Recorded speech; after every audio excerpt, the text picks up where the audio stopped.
ভারতে অনাস্থা, তাই চীনের কাছে হাত পাতল বাংলাদেশের নয়া সরকার। ভারত নয়, বাংলাদেশের অন্তর্বর্তীকালীন সরকার আস্থা রাখছে চীনেই। বাংলাদেশে ভারতের দাদাগিরির দিন শেষ, এবার নিজের স্বার্থ দেখবে বাংলাদেশ। ভারতের গোলামির দিনের ইতি ঘটেছে, এবার বাংলাদেশ ভারতের স্বার্থের জন্য নয়, বাংলাদেশ নিজের স্বার্থ দেখে সকল সিদ্ধান্ত নিবে। বাংলাদেশে শেখ হাসিনা সরকারের পতনের পরই যেন পশ্চিমবাংলার মিডিয়া রীতিমতো পাগলের মতো আচরণ করছে। বাংলাদেশকে শোষণ করে আর খেতে না পাওয়ার জ্বালায় জ্বলে যাচ্ছে তারা। ডক্টর মোহাম্মদ ইউনূসের নেতৃত্বে বাংলাদেশের নতুন সরকার ভারতকে নয়, নিজেদের সবচেয়ে কাছের বন্ধু হিসাবে চীনকে সঙ্গী করে নিয়েছে বলে দাবি করছে পশ্চিমবাংলার মিডিয়া। চীন থেকে বাংলাদেশকে দূরে রাখতে ভারত তাদের পুতুল সরকারকে দিয়ে তিস্তা মহাপরিকল্পনা বাস্তবায়ন রুখে দিয়েছিল। তবে নতুন এই সরকার শুরু থেকেই ভারত বিরোধী অবস্থান নিয়েছে। এ নিয়ে কি বলছে পশ্চিমবাংলার মিডিয়া, আসুন তা দেখি। ভারতে অনাস্থা, তাই চীনের কাছে হাত পাতল বাংলাদেশের নয়া সরকার। ভারত নয়, বাংলাদেশের অন্তর্বর্তীকালীন সরকার আস্থা রাখছে চীনেই। বুধবার 14ই আগস্ট থারে থারে বুঝিয়ে দিলেন অন্তর্বর্তীকালীন সরকারের বিশেষ উপদেষ্টা তৌহিদ হোসেন। একসময় কলকাতায় বাংলাদেশের ডেপুটি হাইকমিশনার পদে ছিলেন তিনি। এদিন বিকালে বাংলাদেশের বিদেশ মন্ত্রক ভারত, চীন, মার্কিন যুক্তরাষ্ট্র, ইউরোপিয়ান ইউনিয়ন, ব্রিটেন সহ বিভিন্ন দেশের কূটনৈতিকদের সঙ্গে এক বৈঠক করলেন তিনি। তারপর সাংবাদিক সম্মেলনে তিনি জানান, চীনের সঙ্গে বাংলাদেশের মানুষের সুসম্পর্ক আছে, সরকারে কে আছে তার উপর নির্ভরশীল নয় সেই সম্পর্ক।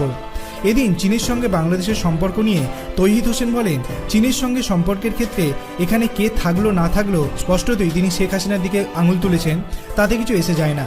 চীনের সঙ্গে বাংলাদেশের মানুষের সুসম্পর্ক আছে, সরকার পরিবর্তন হোক আর যাই হোক, চীনের সঙ্গে সবসময় সুসম্পর্ক থাকবে, আমরা এতে গুরুত্ব দিই।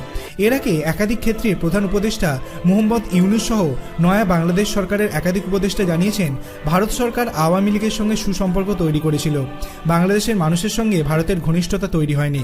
ইঙ্গিতটা স্পষ্ট, ভারতের সঙ্গে বাংলাদেশের সম্পর্ক হাসিনা নির্ভর। তিনি তক্তায় থাকলে তবে দুদেশের মধ্যে সুসম্পর্ক থাকে, কিন্তু চীনের সঙ্গে সম্পর্ক সবসময় ভালো। নয়া সরকার যে চীনমুখী, বিদেশ উপদেষ্টার এই মন্তব্যের পর তার বলার অপেক্ষা রাখে না। শুধু তাই নয়, দেশের টালমাটাল পরিস্থিতিতে চীনের কাছ থেকে তারা অর্থনৈতিক সহযোগিতা চেয়েছেন বলেও জানিয়েছেন বাংলাদেশের বিদেশ উপদেষ্টা। তিনি বলেন, আমাদের অর্থনৈতিক টানাপোড়েন চলছে, তাই আমরা চীনের কাছে সহযোগিতা চেয়েছি। বাংলাদেশের অনেক ক্ষেত্রেই ভারত এবং অন্যান্য প্রতিবেশী দেশগুলি থেকে আমদানির উপর নির্ভরশীল। বৈদেশিক মুদ্রা কম থাকায় বন্ধ হতে বসেছে সেই সব আমদানি।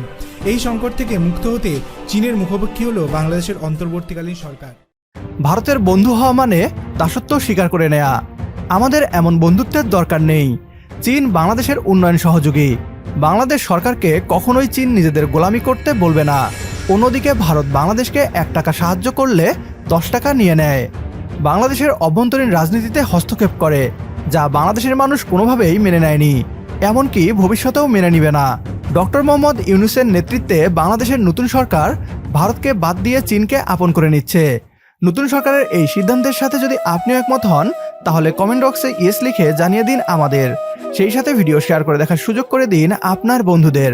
আপনার একটি শেয়ারে হয়তো অনেকেই জানবে বাংলাদেশের ইতিবাচক খবরগুলো। পরবর্তী ভিডিও দেখার আমন্ত্রণ জানিয়ে বিদায় নিচ্ছি আজ। আল্লাহ হাফেজ।